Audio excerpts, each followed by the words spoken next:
Some of our colleagues who do work in different countries outside of the United States report that they'll be working with clients and say something like, "Do you understand what I'm saying?" And their client will say yes, even if they don't understand what they're saying. And in that moment, what could be happening is they are trying to preserve the reputation of the veterinarian. They're like, "I don't want to embarrass you by telling you I don't know what you're talking about." The way I view high and low context or communication, is it like a framework that we use to decode or encode messages when we are communicating? So I will think like a high context will be the information will be embedded in like physical context. One thing that I've noticed over the years is several times I will have international students in my class, and I notice that they have quoted another source at length, not always with quotation marks, not always with citation, which then gets us into, academic dishonesty, plagiarism. And those same students in other classes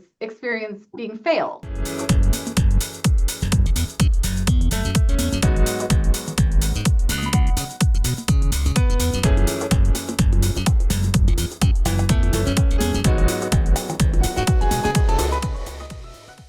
Welcome to the On Air podcast. This podcast is a program of the American Association of Veterinary Medical Colleges Thrive Initiative. The podcast explores various issues related to diversity and well-being in the veterinary profession and provides the AAVMC an opportunity to offer ongoing programming to our member institutions as well as all veterinary professionals. My name is Dr. Lisa Greenhill, and I am the Chief Organizational Health Officer here at AAVMC. So on today's show, we are exploring communication, specifically context or contextual communication. So imagine it kind of Golden Girl style and picture it. Sicily, 1940, whatever. So imagine you're in a meeting and your supervisor, your boss, gives you an assignment. The assignment really doesn't include a lot of detail.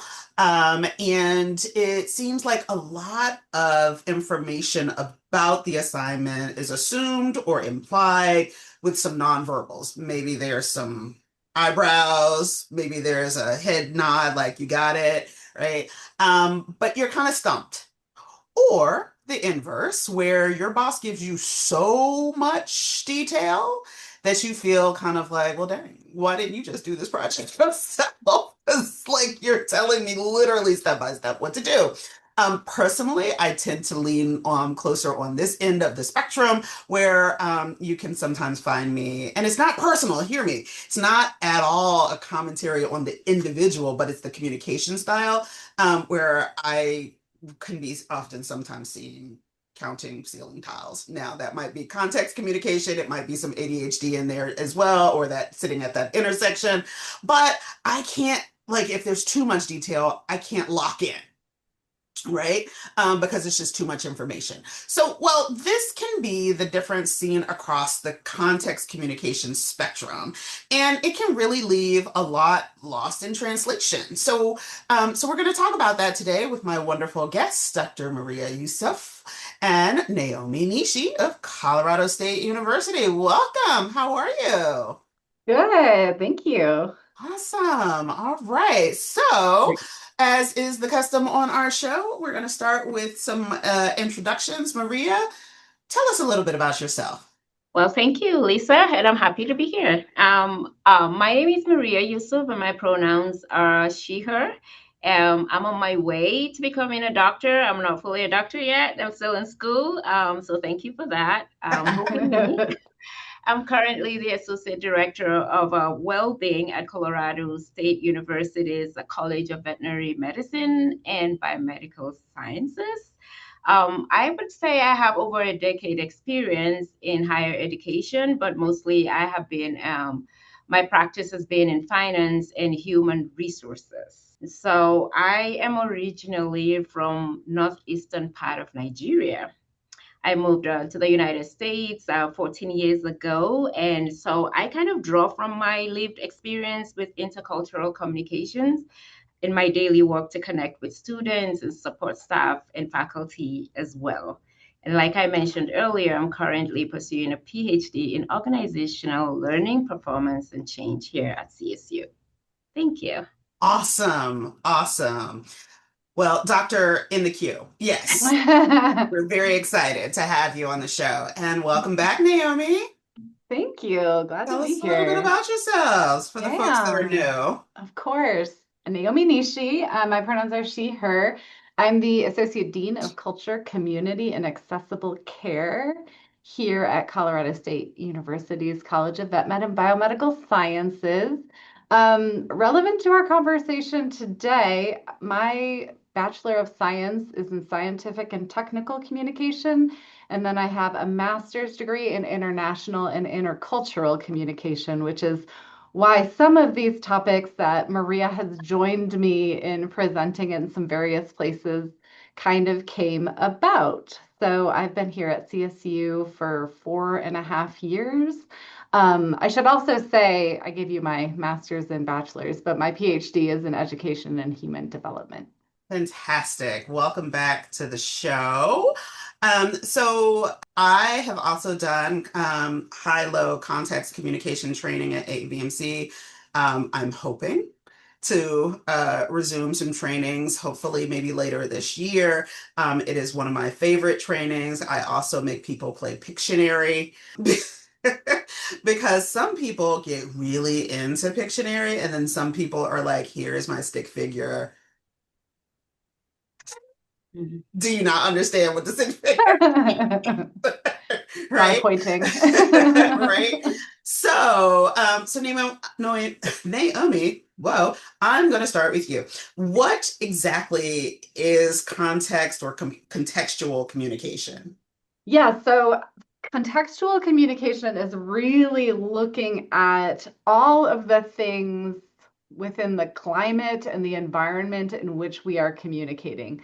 One thing that we learn in communication school very early on is the idea behind communication is that somebody has a message and they communicate that message to another person.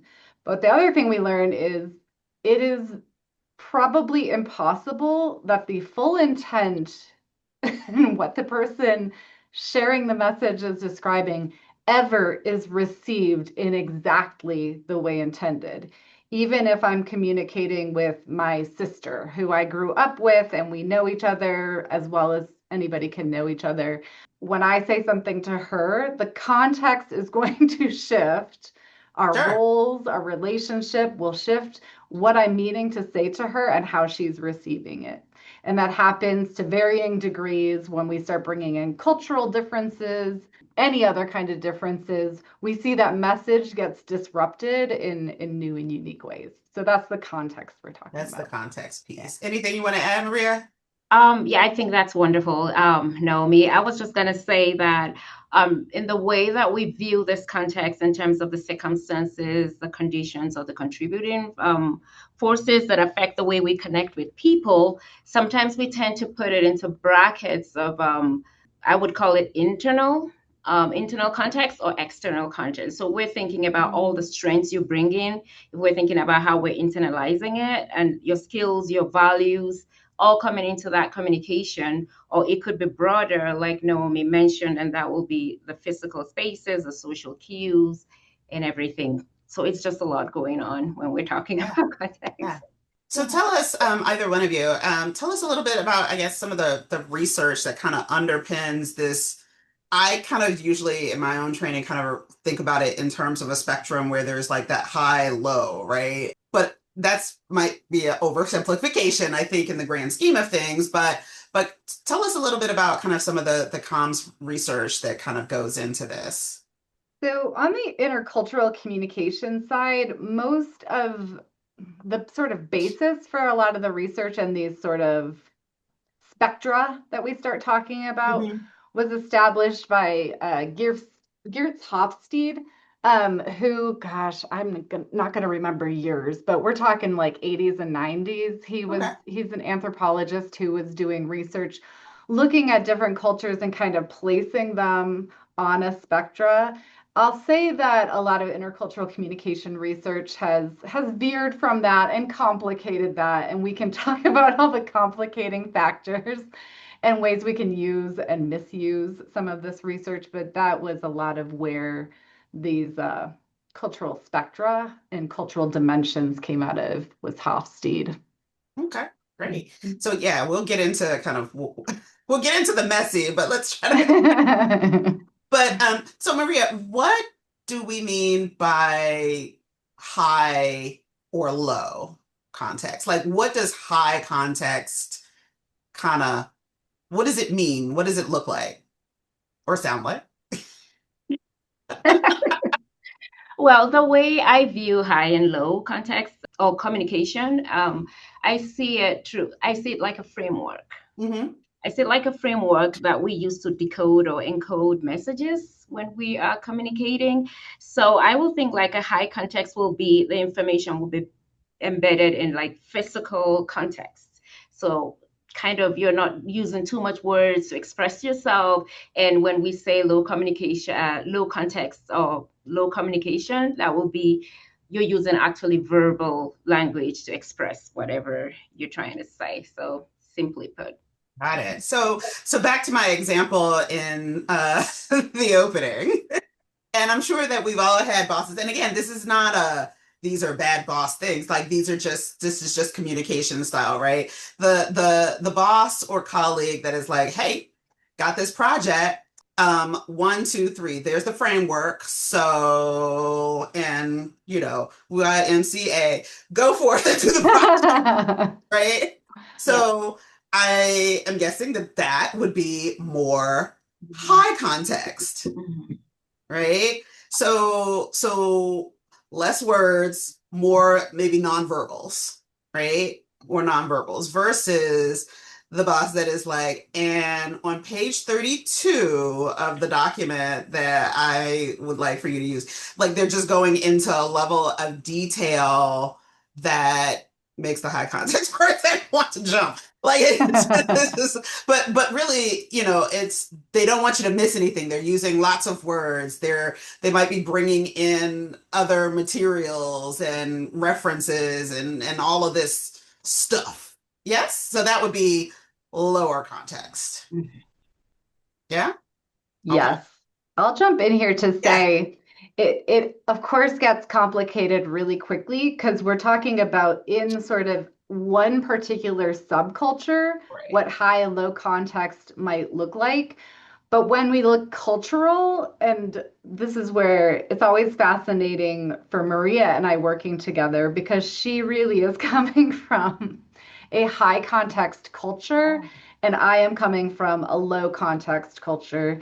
And so within high context cultures, things like people's role, people's gender, those things matter in terms of it's beyond just the nonverbals that we see in that sort of mini spectra within the same cultural context, but we start bringing those together, and I should know not to say things or to say things to Maria, given that I'm her supervisor, so I should know my role, she should know her role. And so in a high context culture, that's also really important of what is said and not said based on those elements.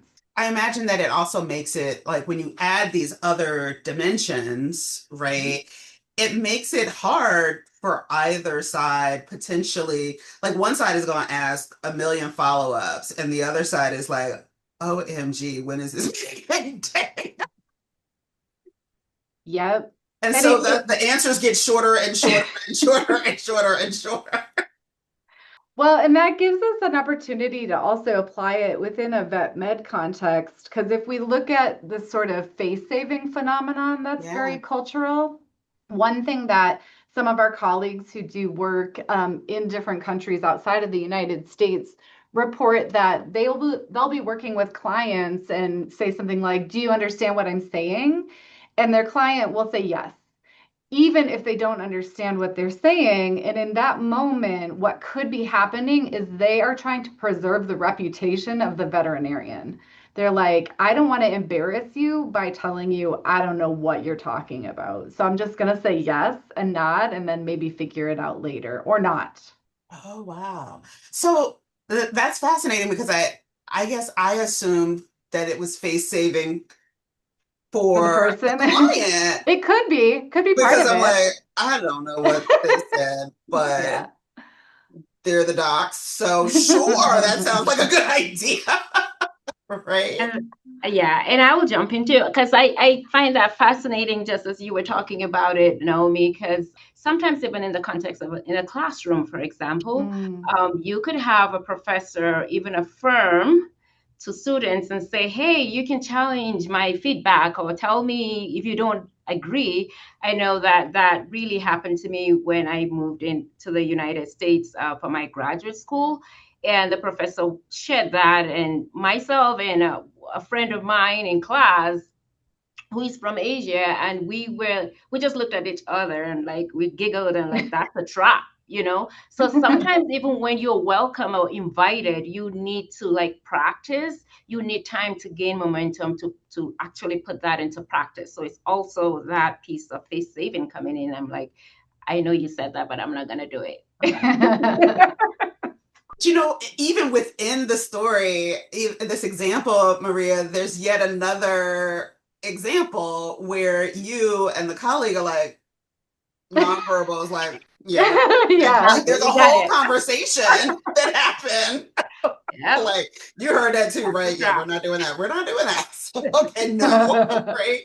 And I'm thoughtful about and my wonderful colleague Sravia is in the background doing production today, and we were at a workshop a few months ago, and we were asked to put ourselves, I guess, on the spectrum of where we thought we were high versus low contact. And so I was over with a Black Caribbean woman, and we're like all the way on the farthest end of the high side of communication. And, the facilitator started like kind of asking some questions, and, our colleague was just kind of like, well, humana, humana, and would not answer the question directly until finally I was like, the answer is no. Like, that's if the answer is not immediately yes, the answer for us over here, high contact, the answer is no. Like, it might take us a while to get there, but you can know that if we're not answering directly, the answer is no.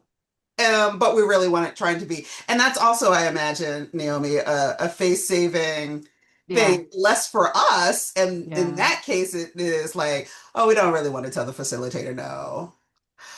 But I also, again, and we can certainly talk about how neurodiversity kind of might even overlay here. I stepped in and I was like, yeah, we got to keep this moving along on time. The answer's like, so I'm gonna have to go low real quick and come back up, right? And we're also expected to flex. So when we talk about this continuum, and Maria, Naomi talked about, and you've spoken about, you come from a high context communication culture. So do I. Naomi coming from a lower context communication culture. So what does that spread kind of look like? And do we kind of, again, for everyone, just know that the spectrum is illustrative and not necessarily everybody's like locked into what we're about to say, but just kind of gives you an idea, a framework, if you will, to kind of think about this. But different countries kind of lie different places on the spectrum, correct? So let's talk a little bit about that. I know from my own work that more populations of color tend to be a little bit more higher context, but not exclusively, right? But not exclusively, but a little bit more.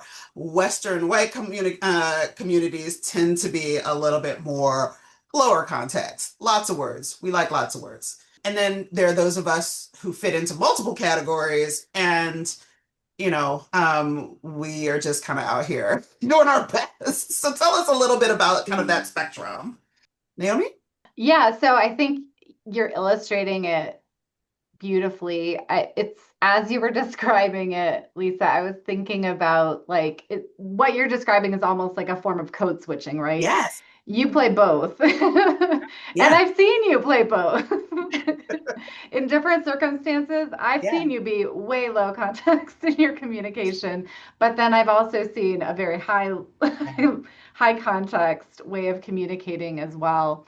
And again, I mean, we've talked about other pieces that sort of factor into it. One thing we haven't brought up yet related to, and they kind of all intermingle, but one thing that we see is that lines up is high and low context aligning with high and low power distance. And I think I'm going to come back to, because you asked a question that I've skipped. But this concept of whether we are explicit in our acknowledgement of power distance or comfortable with it. And it's actually the inverse in terms of if you are coming from a high context culture, I guess it isn't the inverse. It tends to also be a high power distance culture. That's why the roles tend to be so important. That I'm not supposed to question my boss if I'm in a high context, high power distance culture, like communities in Africa, communities in Asia.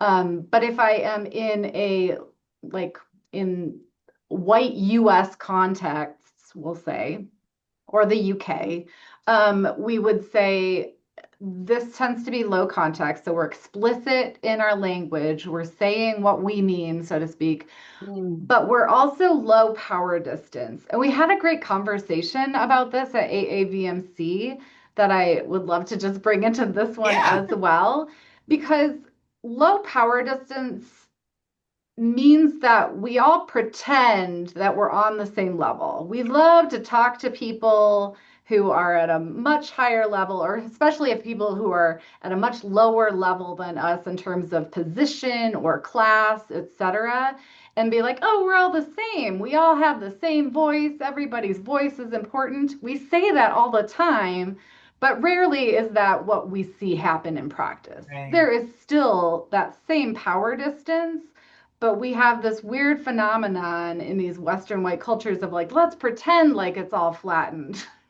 But then when the rubber hits the road, it is not flattened. We know who gets to make the decisions, who's in charge, and we know who has to follow those decisions and follow along and do the work to follow up on any of the decisions that people in high power positions make. I mean, it makes me think about, it's interesting because for when you talked about that, it made me think about this last several years and how members of Congress have had these town halls and people are like screaming at them. But they're very tense, right? And it gets to this like, well, this is the Democratic way, right? Everybody gets a voice and we are a little upset with you.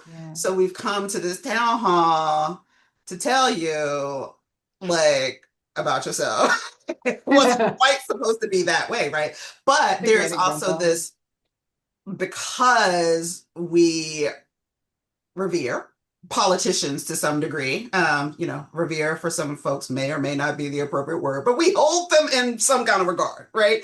And so there is a power differential, and those things make the news because people were like, no. I have something, like, I got to tell you in grave detail why I'm upset with you, right? And it's interesting to me because it very much echoes like, the Western European parliaments that, Americans used to laugh at, but until it started happening, where like people are yelling and screaming around that political discourse, right? And we don't see quite that same kind of discourse politically in other countries, not because the core of the discourse isn't happening, but it just looks so radically different that I think, what was it? It was an Asian country. Was that the Philippines? No. It was another country in Asia not that long ago that had a bunch of hoopla. Even in South Korea, with the president last year, a lot of hoopla. And it's like, whoa, like, it's not that they don't have issues. It's just this, the communication and bloom around the issues is not like what we're used to seeing in that part of the world, right? It's a lot more low key, or rather high key, for the purposes of this conversation. High context, like, there's a lot of words that are just left on the table, not said. Right. Yes. You Right. know? That's a great example. It's a great Yes. example. So, but yeah, I mean, I just kind of remember a lot of those. And you, blah, blah, blah, right? It's the libraries and all the things that folks are kind of squawking about, Mm. right? And so, how do nonverbals kind of fit into this? And Maria, I'm going to go to you to see if you can describe that nonverbal conversation that happened in the middle of your story. Like, hey. Exactly. I just love having this conversation because even coming from a high context, I feel like I'm happy someone is saying out my thoughts. That's appreciative. And it's very important because I think what is key is that what we're driving at is that we have to create that consciousness because we're a very diverse population and people in the United States. So we have to know that we're coming from different areas. So back to your questions, I just wanted to say, Lisa, as far as nonverbal goes, I mean, it's the bulk of the conversation from my cultural perspective. There's just a lot going on, even with the way you sit. I used to go back to my supervisor, Naomi, who is here with me, and I really appreciate that, having that background that she has, she understands me. So she knows I take her literally, right? Because if she's sitting in a meeting and she's not sitting up straight, I feel like there's something wrong, but I can't tell her, so, and she's conscious of that. So she would ask me, are you doing okay? Because she would see that expression on my face. And so that's how it's helped us in our work. And I would say that with friends or even at work or at home in classrooms where I find myself, for me, like my kids would know that when I use mouth, what do I call that? I just use some sounds, mouth sounds, Mhm. and I could do like a tongue clicking, like that means you're in trouble or you need to stop that right now. This is something I could use in public without really using the words. And so there's Yeah. so many things. And I am so conscious of it coming from a high context background because when I'm with people, especially with international students, I just work more on the nonverbal cues rather than the responses that I'm getting from my colleagues or my students. Yeah, yeah. Naomi, anyone want to I weigh in just, from a I low love that context perspective? example. Well, it's funny, even just like with the parenting example, that you can like make a sound and your girls know like they need to stop it, or like that's not happening in my house. It has to be said explicitly in a loud voice multiple times, and there have to be consequences. Like even just the difference between my boys are like, she only said it once, so it's probably let's keep going. How many times she said it 5 times? Well, we might Maybe. pause it for a second, but we're gonna start right back up. So also probably because Maria's a better parent than me. But No, there's it's a just cultural different, difference. right? It's just so different because I mean, I'm even thinking like, there's the mom look, right? Mm. Which is usually associated with women of color, but Black women in particularly, where it's like, you know, Yeah, tighten up. It's I don't have that look. Or I try it and it has no effect it on doesn't have the anybody. same effect, right?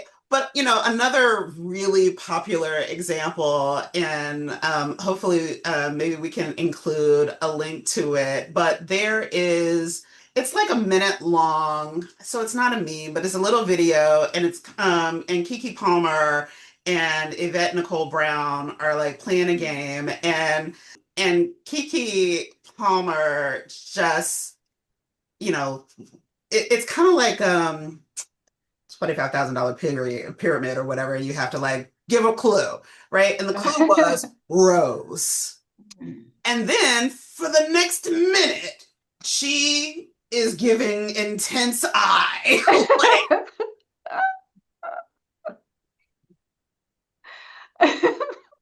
Right? So for listeners who are not viewing the Amazing. video, right, I'm mimicking this and kind of reenacting it a little bit. And in the end, the answer was Titanic. And Yvette Nicole Brown gets it. And she's like, that can't be it. She's like, yes, it is. That can't be it. No, more eye contact. Like, and it is hilarious. Titanic. Yes, that's the answer, right? And so to me, that is like the highest of the high context communication because it was just so crazy, right? In terms of this kind of nonverbal piece messaging. But before we move on into kind of real impact for education and practice, I did kind of want to touch on kind of for those of us with some spiciness in our neuro or divergence for those that don't like the spicy reference. But that also overlays, and depending on what your neurodivergence is, you may want a lot of detail. A framework is not sufficient for you, right? So you may you want step one, step two, step three, step four, step five, right? You may want it. There are those of us who need it but don't want it. Hello, ADHD fam. Like we know that we need the step by step by step because for whatever reason we're not always capable of breaking it down like that. But with an increasing number of students as well as later adults, older adults getting these diagnoses, I imagine that, when we've already talked about power differentials, culture changes, gender, all of these other things, that this is just another kind of layer stuff to sift through that makes it really hard. Yeah? Yeah. Yeah. Absolutely. I think about all of these different pieces of, we're talking about high context, low context, and all of these things that go along with it. When we bring in some types of neurodivergence to the conversation, then it can feel debilitating to folks who are not reading nonverbals in the same way that others in the same cultural group are reading them and intending them. Yeah. So if we are in a high context culture, little h or big H, right, it's gonna be difficult for folks who are not interpreting nonverbals. So I give somebody a look and it means something to them. I give another person a look and they didn't catch it. And so I continued, and then I'm frustrated, and I'm using my own neurotypical standards to be like, God, I gave them a look. I made my eyes like I did these things, and they kept going, and now they're being disrespectful, and that's offensive. So it gets real messy if we just are like, nah, they should have known what I meant. And so, as you were talking, Lisa, I was thinking about all of these little things that we have to be mindful of. Like we know for some neurodivergent folks, we got to dial down those surprises.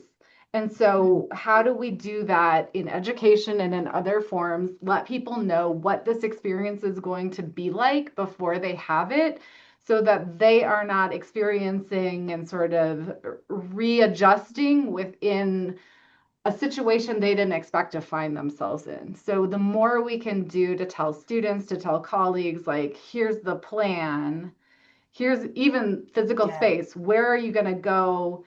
What's the room layout? Like even things like that can be helpful. And those of us who are neurotypical, we're like, well, I'll just figure it out when I get there. And that works great for us. But it can be a real barrier for some folks. Yeah. So let's talk a bit about how all of this, I mean, you kind of led us there, how this impacts, veterinary medical education, right? And so we've got a lot of students, but we also, and oftentimes we focus exclusively on the students as though the rest of us are not just walking around with our own, context and lenses that we're looking through. But how does this really kind of, shake out in the educational space and then, in the practice space? But we'll get there in a minute. But what does it mean for education? It can mean a lot of different things. One thing I was thinking about was particularly the ways that we're teaching, and maybe this bridges us into clinical practice as well, but the way that we teach communication, certainly here at CSU, and I know at a lot of our schools, we teach communication assuming a white Western way of being as well as a neurotypical client. So all of the practice, all of the tools make these assumptions that the person you're communicating with is neurotypical, is not experiencing trauma, and is likely a white woman from the US, particularly in a US context. So rarely, and so then we hear it from students, at least I hear it from students, particularly students who do not identify with all of those. With all of that. They come in and they're like, they're like, that's not how I would communicate it, or that's not how I would want to hear it. And so it really puts on us the challenge of how do we start opening that up? And instead, in education, in vet med education, making sure that we are teaching our students and ourselves to recognize our own cultural starting points, including our neuro starting points, and recognizing that as one set of many, and not assuming that when we walk in a room, everybody's going to be on the same page that we are. Yeah.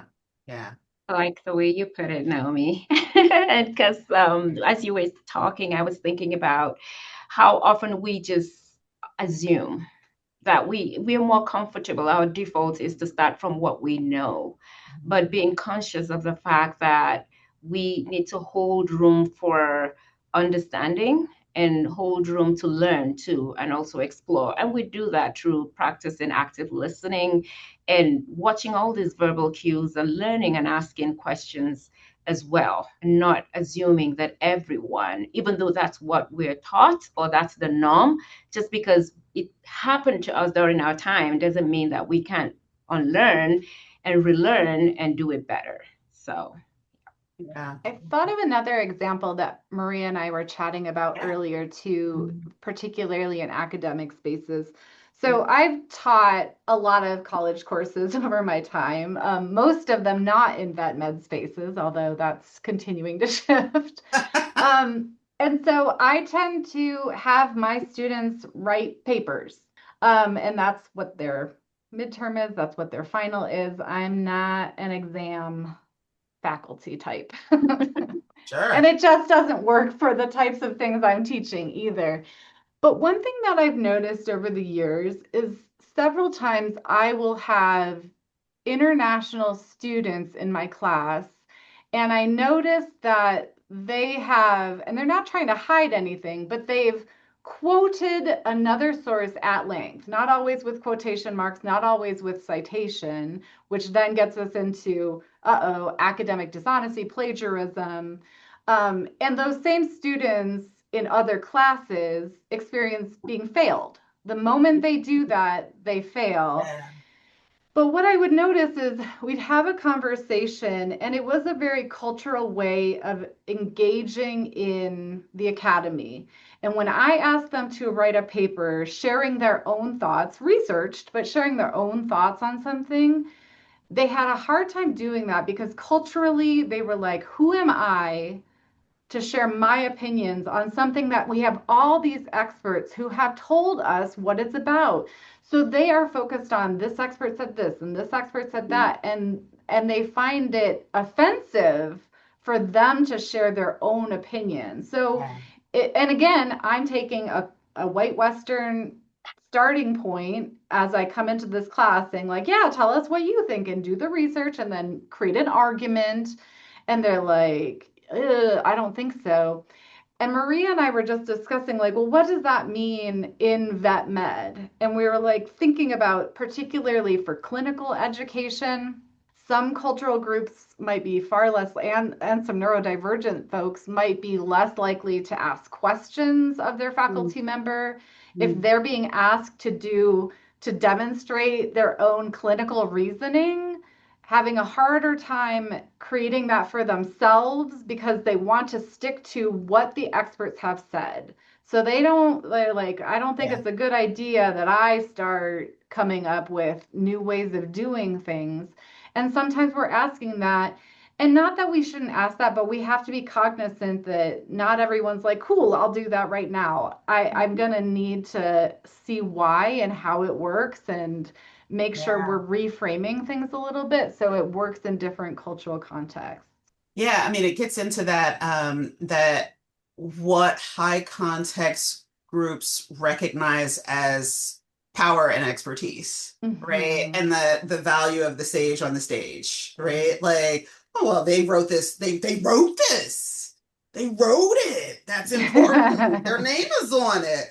Who am Mm-hmm. I'm going to quote, so and Yeah. so over sharing my little 2-bit thoughts, which are just fine and what I'm actually looking for, right? So, Right. yeah, totally understand that. So then moving to the clinical setting, I mean, I imagine that there's a bit of that as well, right? And so I certainly have had clinicians who are lovely people.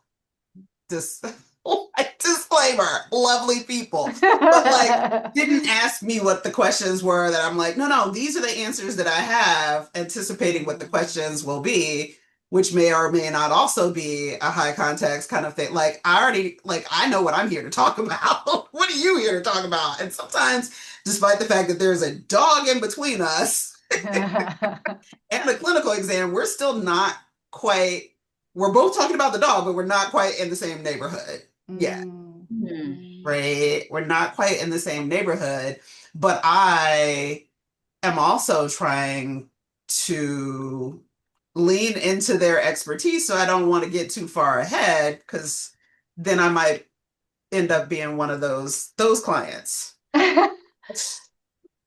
which is a whole nother complication, right? I Yeah. don't want to be one of those clients because I mean, it seems like folks don't really like those clients that are know-it-alls. And I'm not, but I'm just like, I have more questions, thoughts.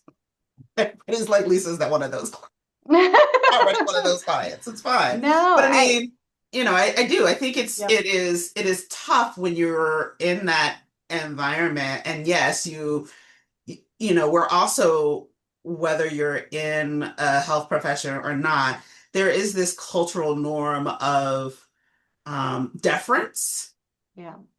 to, this medical intellectual who's supposed to know stuff.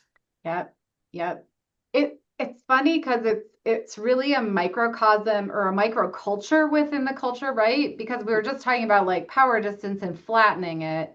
That all goes out the window the moment you walk into any clinical setting, and then Dr. So and so is clearly Dr. So and so. And even if you have a doctorate, that doesn't matter because you are the client. So you like So unless none of it's us our are veterinarians, students, so I'm going nobody's to go calling me ahead and Dr. Nishi in right. clinical setting. I'm going to say the awkward thing, especially as when you're not a veterinarian. Yeah, right. Because Right. that, yeah, Which is another level of context. yep. So, Maria, what is your thoughts and how do we navigate this? And I'm asking you, one, as a professional, but also personally, like, how do you navigate this? Yeah, thank you for asking that.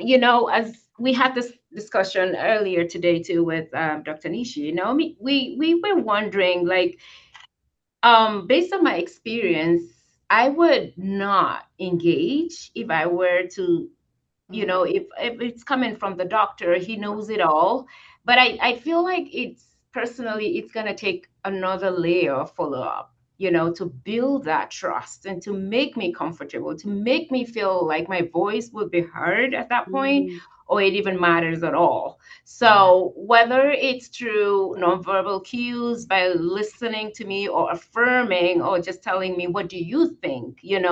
I need to have some kind of bargaining going on to be able to get the buy-in to believe that it matters. And then I would follow up with a treatment for my pets if I believe I'm being listened to. So it goes a long way, because sometimes the physician or the vet would say something and just assume I'm going to do it. I won't challenge them because of the face saving cultural thing, but I'm not going to do it, right? Because I I don't even believe it's going to work, but and it's not my place to challenge them. That's how I'm viewing that. So back to your answer, is I'm just saying it just takes that consciousness. Yeah. I would really would like our people or our community enlightened that this could be a barrier, and we need to be conscious of it and work towards Yeah. getting better care by the way we communicate, because it's a huge part of it. It's a huge piece of it. Yeah, and I'm so glad that you mentioned that that what ends up happening is a trust issue is immediately born, Yes. right? Like, oh, they're not really giving me what I need, or they're giving me so much information in a way that I can't, like, I don't understand exactly what you're talking about, but I'm also potentially not going to ask any follow-ups. Like, yep, got it. Gonna read these papers in the parking lot and hope that they have the answers to my question. Right? Yeah. And that really means though that relationship doesn't actually grow, which then also means that if you're not really kind of invested in going to that clinic, then you might just go down the street later, right? Because that communication piece did not make that connection. And I think it's really hard sometimes for professionals to understand that the onus is actually on them, Yeah. and not the client. It's not the client's job to build the relationship. It's the professional's job to build the relationship. And so you got to stretch. And so if you are high context, maybe some more information is going to be necessary, like step by step, this is what's going to happen versus, we will call you at the end of the day and let you know what happens. Wait, what? No, I'm going to need a little bit more information versus, we're going to call you every hour. We know that's not going to happen in a practice either. But again, like, what does it look like to kind of flex and stretch based on your clientele? If you're in a community that maybe has more diversity, then you may find yourself needing to be a bit more high context. Less diversity, maybe a little less. Maybe. And I would say, I think that there's power in those situations where you think there's a big cultural difference or any kind of major communication difference, even if you can't put your finger on it. I think there's power in being very careful that you say the unsaid rules. So you say, here's my plan. I'm going to kind of describe what I see is going on. And I really do want you to ask me the question. Sometimes I use language that isn't clear to all of my clients. Please ask me if I say anything, or if you need me to say it again, happy to do that. Just even saying before you get into that, like, please know I won't be offended if you have questions. Even those sorts of things Yeah. can just start bringing up, like, so it seems like we have some unspoken rules that aren't clear on either of our sides. So I'm going to just try to share what I'm doing. And there's something to just even getting consent on these things. I think we could dial up within vet med and in human health the level of consent. I'm going to now share this. Does that sound okay to you? Those sorts of things can be really important in a lot of different ways. And I was just going to add on to the conversation about trust. We see that the research bears that out, right? If you don't have a trusting relationship between provider and patient, or provider and client, we know that those clients are more likely to not follow through on what was recommended to them. We also know they are likely to go somewhere else if they don't trust their veterinary provider. And in places where there are not enough veterinarians, those people will go without veterinary care. So, I Yeah. mean, it has real consequences. I think sometimes not us, but Right. I think sometimes folks are like, I just don't see the point in investing in building this skill set. I'm going to spend my time focusing on the medicine, and it has real implications for care. Yeah.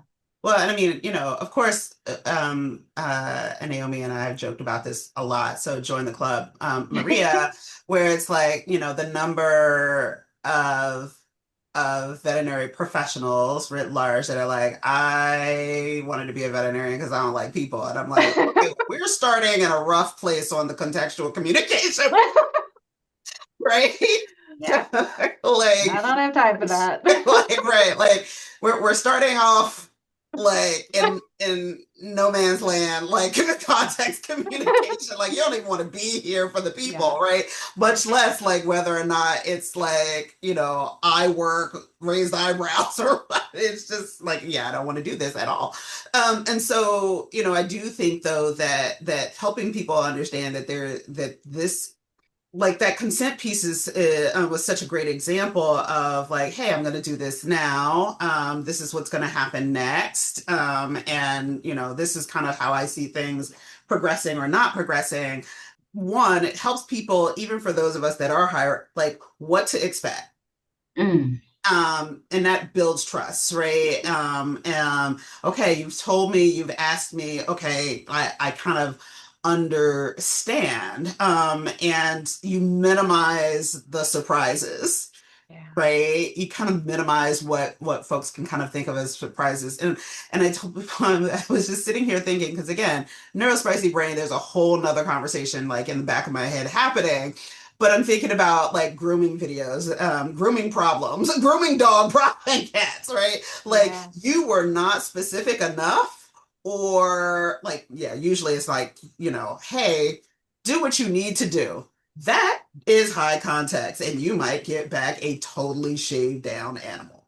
Mm-hmm. Versus do what you need to do. I just really wanted a trim and a wash and get those nails done. Like, you don't actually really need to trim them, but like maybe just the paw pads.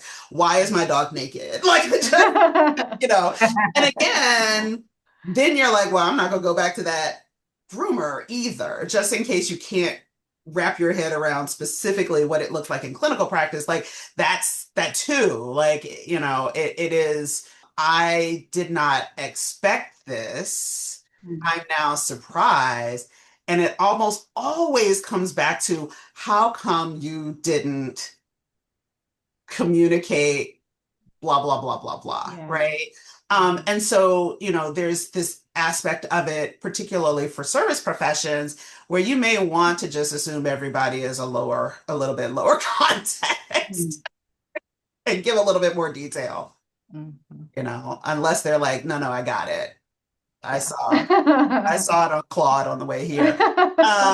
So what is the hardest part of, adapting across culture? Like, how do you, like, what's hard about this context communication? Maria, you look like you are chomping at the bit. Like, lots of things that are hard. I want to talk. And I'm drawing this from all the conversations we've been having so far. I mean, I was just thinking about the stress level and the time it takes to learn. I'm better now. I mean, after spending 14 years and getting my PhD, I still would not challenge the professor, but I would go meet them back one-on-one or send them an email. But look at how long it had to take me, over a decade, to be able to get to that point. So having that, I believe, just as we discussed, just reaching out and saying and reaffirming and saying, you could do this, you can tell me this, it would have shortened my time. Because then the confidence, and then helps me with the anxiety, because it builds, your anxiety level just builds up when you have to think about, how am I going to do this? You lose sleep over it. But you're also trying to learn because you want to communicate and get that degree, or you want to get that care for your animal as a patient. So, as a client, sorry. So that's how it goes. I mean, I think of the challenge as exhausting and the time it takes, and I know the things I mentioned. Thank you. Yeah. So takeaway, help people build the confidence and invite people to talk more, recognizing that some of that communication is not going to be verbal, but learn to read body cues. I mean, I am a devout people watcher. Like I am really and try to pick up on the smallest little things because they matter, right? Being from the type of background that I'm from, I'm like, no, that matters. Or even in emails, I'm like, okay, well, who's on the to line versus who's on the CC line? Who all is like we have this thing in the Black community. Who all is over there? That decides on whether or not I'm going, right? Who all is on this email? And then that also kind of tells me more information. Would I ever ask? No. So that's why I'm glad it's just in my email and I can go into the metadata and figure out what's what, right? And so, but would I ever ask in a work environment? Probably not. But I'm thinking it. Who all is going to be there, right? And so, all right, any parting words for the masses? Any guidance, Maria? Well, I would say that when we talk about this high communication and low context communication, I want us to remember that we're not looking at it through the lens of a good or bad. There's no wrong or right. It would be nice to embrace and know it's just a difference, and how can we navigate that, coming into that conversation with an open mind and a heart that is willing to learn. Yeah, that's great. Anything to add, Naomi? Yeah, I want to just build off what Maria was describing in terms of the real exhaustion she and others experience when they are operating in a culture that, I mean, it's more familiar to her now, but this is not her cultural starting point. So every day she's navigating across cultures.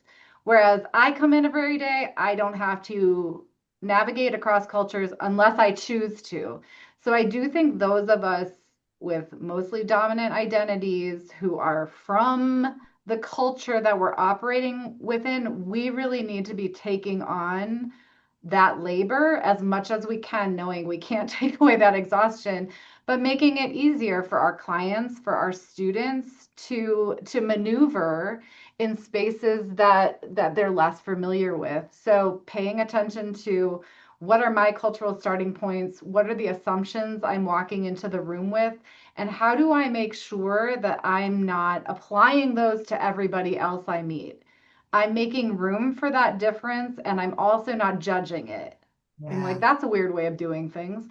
Instead, I'm saying, that's different than the way I would have, I think there's some difference here. How do I make sure I'm staying open and resisting particularly negative stereotypes that tend to also emerge in these conversations?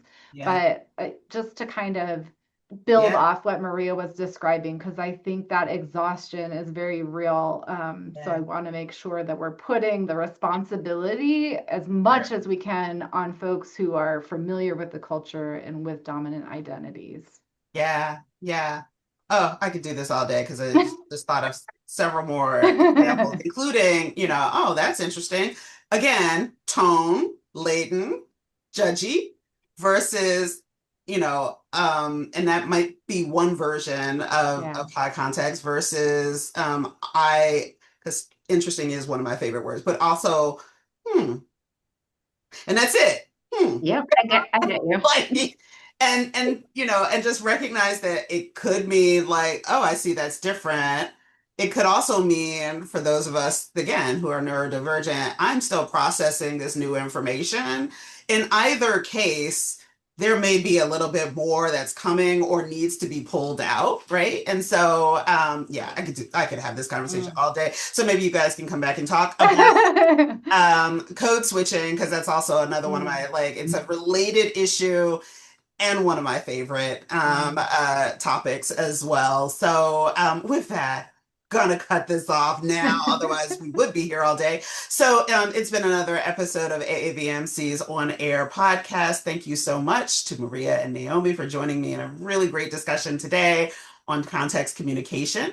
Please be sure to like and subscribe to the show on your favorite podcast app. If you're looking for us on those apps, search AAVMC and we should turn right up. So until next time, thanks so much, and we'll see you again.